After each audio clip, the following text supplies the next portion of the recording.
Hello students and welcome to Edupedia World. My name is Shivam Mishra and today we are going to discuss the solutions to IIT JEE Advanced 2015 paper 1. The code which we are using is 4. Okay, let's have a look at question number 8.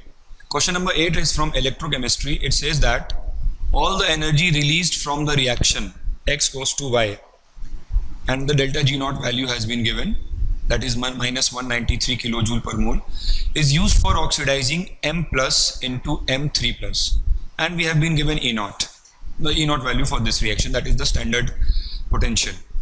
Under standard conditions, the number of moles of M plus oxidized when 1 mole of X is converted to 1 mole of Y, and we have been given the value of Faraday constant.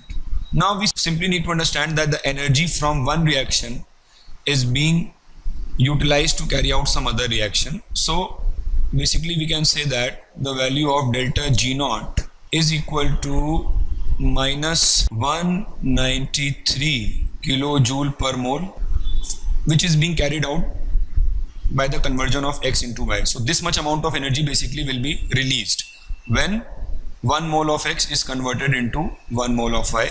193 kilojoules is released. Now in case of M plus, the energy required delta G naught for the reaction M plus goes to M3 plus.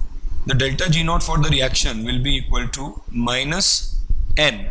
The value of N will be 2 into F 96500 into E naught, which has been given as minus 0.25 volts. So if I try to calculate the delta G naught, in this case it will come out to be positive and the value will be 48.25 kilojoule per mole. So basically this is the amount of energy which are required for conversion of 1 mole of M plus into M3 plus. Okay, and the total energy which is available to me is 193. So obviously the number of moles is going to be 193 divided by 48.25, and if you happen to solve it, it will be 4. That will be the correct answer to the question. Thank you.